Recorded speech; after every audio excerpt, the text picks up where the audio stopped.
Welcome to the Michigan Association of Secondary School Principals New and Improved podcast series featuring great discussions, insight, and resources on all things related to education and administration. Ladies and gentlemen, welcome back to the MASSP podcast. My name is Ryan Casey. This is approaching episode number 9 for us on season 3. Remember, you can access all of the past podcasts on the MASSP.com website. You can also see them out on social media like Twitter and on iTunes podcast. Today I have a couple of special guests joining me from Lake Orion High School. We have Principal Steve Hawley and Assistant Principal Tony Palmieri. Gentlemen, how are we doing today? Outstanding. Great. Thank you for having us. Thanks, Ryan. You know, I really want to get you guys on the podcast today because as the podcast was wrapping up season 3 and kind of planning out season 4, I really wanted to highlight some really cool things that different schools are doing across the state. Because I know kind of into that summer phase is really when somebody wants to implement a new program or a new initiative. That's really the time they have to think about it, research it, put it together. It's hard to do those things in the middle of the year. And as we're wrapping up kind of the end of the year, it's June right now, seeing all of these seniors walk across the stage on social media and graduate and finish up. It kind of brought up something that I heard, Steve, you share at a board of directors meeting with us once. And I believe, Tony, you shared at our recent MASSP EDP conference. And it has to do with your senior exit interview program that you have at Lake Orion High School. Could you guys just kind of give us an overview, history, what's it all about to our listeners? Yeah, sure. You know, it's a project, a program that we're really proud of at Lake Orion High School. Really, neither of us can take any credit for it. It's something that began before our tenure here. Fortunately, our community and our Board of Education had the foresight to implement this years ago, and it's really become something that our seniors look forward to, our community is involved with, and we think it's a really neat culminating exercise for our seniors as they leave us. Mr. Palmieri actually oversees the program, and I thought he could talk a little bit about some of the details around our senior exit interviews. Yeah, certainly. I think, this program, I think the value it has is that you see what the state of Michigan is trying to do even with some of the new legislative requirements, and that's to kind of build and transition from career exploration to actually, legitimate and intentional planning. And I think having an exit presentation is a great opportunity to bring that process and make it actually kind of systematic within the school. So our seniors, and we kind of, the logistics of this are kind of run through a class that all seniors take. It's called Personal Finance. But, in line with also making a resume and developing a talent portfolio, the students, they engage with in an interview style, much like any job interview. It's an interview that they participate in, and it involves a community, or the members of the community in a panel.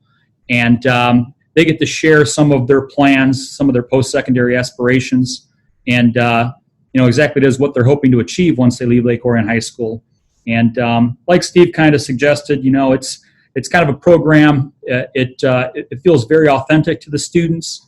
It feels very important, and our kids really get a chance to highlight all their accomplishments and what they have planned for themselves when they leave us. So it seems to be very successful here. That's awesome. So is this like is it a formal thing? I mean, you mentioned that there's a panel of community members that are sitting down.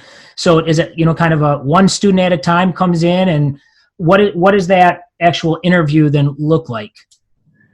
Yeah, so the details of the interview over the years has become very formal.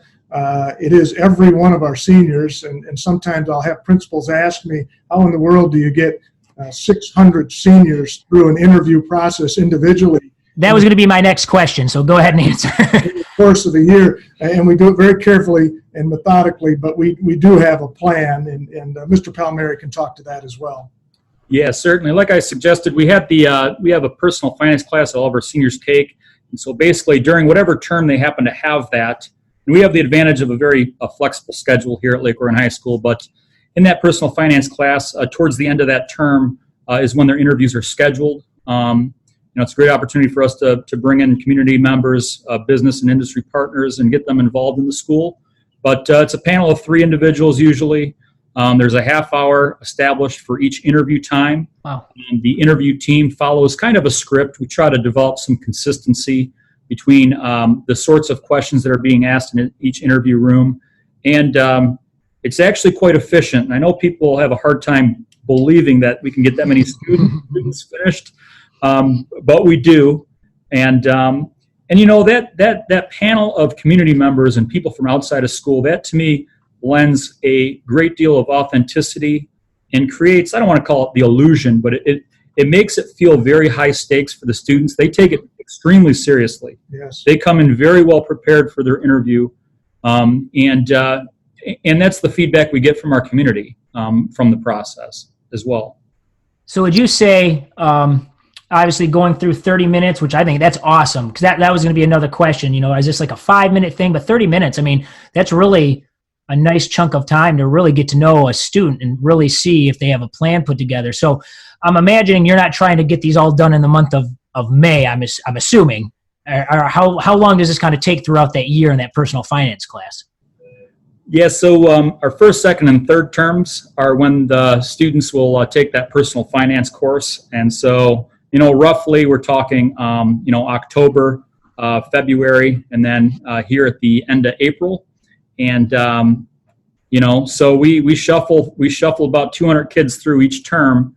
And that involves, you know, basically we have to take and set aside time for all of our conference rooms and solicit a good number of volunteers to do that. But, you know, if you ask, there are parents that are more than willing to be involved. There are community members, businesses in the community that are more than willing to get involved. So, you know, miraculously, we don't have any trouble making it happen here. That's awesome. So you mentioned this part of the process and figuring out their plan, and you mentioned the idea of the talent portfolio being part of this. So can you just explain a little more what goes into the talent portfolio piece? Yeah, absolutely. So, you know, Tony alluded to the fact that the state of Michigan is very intentionally asking high schools in particular, but all levels, to really get kids thinking about career and college exploration at an early point in their educational careers. And the disclaimer is we're very lucky because we do have this personal finance class.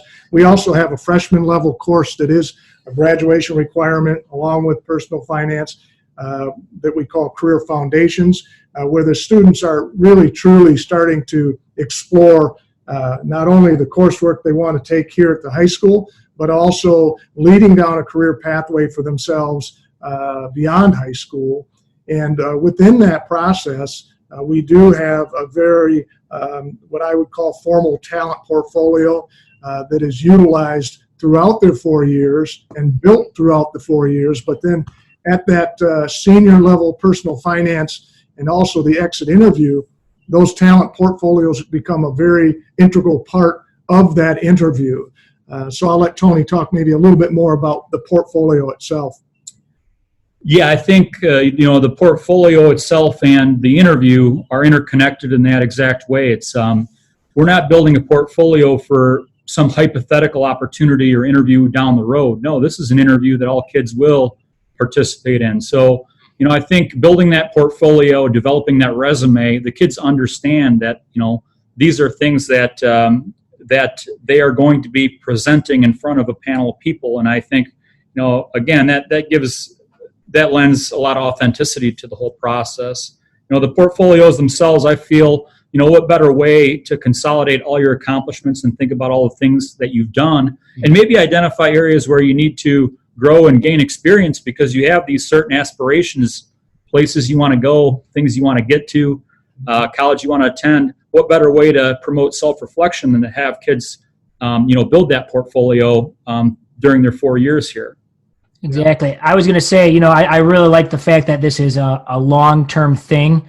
It's not just something that's thrown together. You know, somebody I'm assuming could imagine seniors being like, oh, it's January, I got to do this thing next month. I better get started on this portfolio thing. But no, they're starting this as a freshman. And as you mentioned, Tony, being able to reflect on that as every time they go back and revise and edit and add to, or maybe take something out. I think that's a crucial part of that process. So I'm glad that, you know, it seems like you guys really are thinking about that long-term career aspect, starting as a freshman, working all the way up.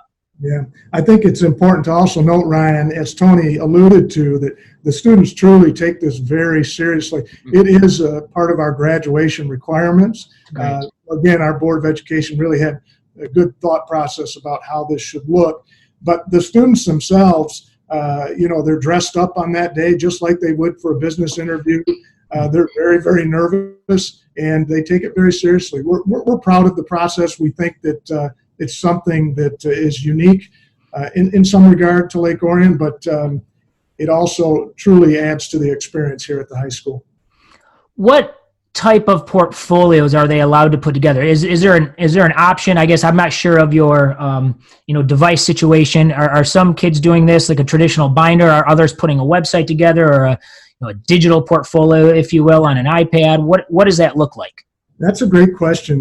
The committee that sits on this area has talked about that for years. Obviously, in years past, we've used paper portfolios that they can actually take into the interviews with them. Mm-hmm. Now, we've dabbled with a digital portfolio. We have not settled on one at this point, but it is definitely something we're going to look to moving forward, because that's truly where the world is. Yep. All right. So what if it is a graduation requirement. So I think that's awesome that your Board of Education sees the impact and the importance of this. So what happens if you do have a student that just, for somehow they've slipped through the cracks through the last couple of years, they don't have much, they don't have a plan put together.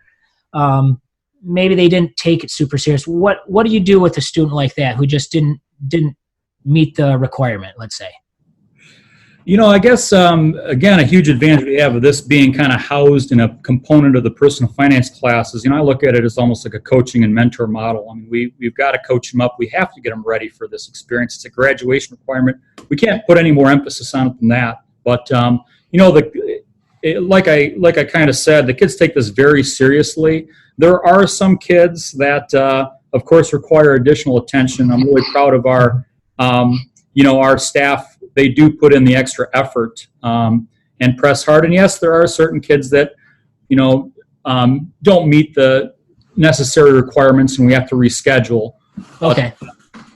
So you'd give them another opportunity to do that. You would maybe pull them aside, meet with them, kind of go over and say, hey, we gotta improve in these areas, and then we'll come back and try it again. Absolutely. Yeah. I mean, the idea, we're not going to withhold a diploma. We're going to support the kid and get them where they need to be, so that they can demonstrate what we're looking for and to be successful in the interview. And we've been able to do that. That's very cool. You mentioned you guys are doing it on a large scale with 600 students. So I would like to imagine that really any school of any size, if you guys can do this, really any school should be able to replicate this. If somebody wants to get started and they want to do this, what advice do you have? How should they get started? What's kind of the first couple steps that they need to do in order to make this work, do you think? Yeah, Ryan, I would tell you that as a sitting principal, I know that my colleagues that would be listening to this podcast immediately as they hear that it's a part of our graduation requirements and that it's also a portion of a required class, that's going to present a challenge for some schools right out of the gate. It is a great advantage for us to have it linked directly to this personal finance class. Mm-hmm. I think that schools, if they could, that would be something that I would start a conversation at the central office level and with their boards of education, because I think it's very clear that not only is the state moving in this direction, but it makes a whole lot of sense for what we're trying to do with our career pathways and preparing students. So that would be the first point that I would suggest you start. If that's not doable, we do have a lot of resources about what we have done. We'd be really glad to share that with anyone, and someone could possibly pick and choose what they think works best for them from what we have. But I don't know if Tony has anything else to add. I'm very confident that any school can pull this off, maybe on a smaller scale, and basically anyone interested, like Steve just mentioned, if anyone's interested in the logistical details, because it does have to be organized and you want it to be successful. But it is something that any school can pull off. And I'll put in a quick plug. We are presenting at the Oakland County Effective Practices Conference on June 19th, and we'll share a lot more information. But otherwise, anyone is more than welcome to reach out to us. Perfect. And I'm not sure if this will air in time or not. And I'll have you guys share out your email address or Twitter handles before we wrap up here in just a couple minutes. So I appreciate you offering that. I guess as we are getting closer to wrapping up, are there any just success stories you want to share? Anything, either whether it's coming from a community member that's been on the panel for a long time, or something unique you've seen from a couple students you want to point out, just why this is such a great program? Yeah, I think we probably both have a lot of success stories. From the student end of it, I can speak to the fact that each term when we have the senior exit interviews, I get the opportunity to see the kids in many cases as they're leaving the interview. And I think there's a lot of emotion there. Most of it is relief, but also a lot of pride. You can see the pride on the students' faces that they have put together an effort to truly highlight themselves, and they feel good about themselves. And every opportunity we have for something like that in education, I think, is phenomenal. I know that Tony receives all kinds of feedback from our business partners that are involved, so I'll let him speak to that. Yeah, it's absolutely overwhelming, the volunteers that come in. Of course, they want to hire some of these kids on the spot. Yeah. But, right. And I would also say in the arena of education today with, this epidemic with anxiety and you have your doubts whether kids can handle what seems like a high stress situation. I've seen many kids that fall into that, I guess, general category that, you're worried, are they going to be able? I've seen them all be successful, sometimes with a little extra support, but, with a class of 600 kids, the number of kids that truly have difficulties with it are so few. And, just because I think systematically we've really, we've made this a very important part of their experience here at Lake Orion High School. I know in my experience of running something similar, just with mock interviews for like job related type things, we would bring in community members. I would imagine you have some community members that ask to serve on this panel every year because they love it so much. Absolutely. That's awesome. So I really appreciate you guys taking the time to jump on the podcast with me. Again, it kind of seeing all of the stuff with seniors over the last couple of weeks, it kind of popped up in my mind and said, hey, I need to get the guys at Lake Orion on the podcast to share what they're doing. Because like you said, I think this is something that anybody, after listening to you, anybody can do on any scale. So do you guys just mind sharing out before we wrap here, maybe either a preferred contact method, an email or a Twitter handle that if somebody does want to reach out or get more information about it and they can't make that meeting coming up on the 19th, how they could do so? Right, sure. I think, probably the easiest way is to go to our website. Both of our email addresses are easily accessible there. My Twitter handle is at LOHS Principal. Always appreciate thoughts there. And obviously you could call the school at any time and we've returned the call quickly. Awesome. Well, gentlemen, thank you so much for joining us again. Again, that was Steve Hawley and Tony Palmieri from Lake Orion High School hopping on the MASSP podcast. We are getting close to wrapping up season 3. Again, you can access all past podcasts on the MASSP.com website. Gentlemen, thanks for joining, and everybody listening, have a great day. Thanks, Ryan.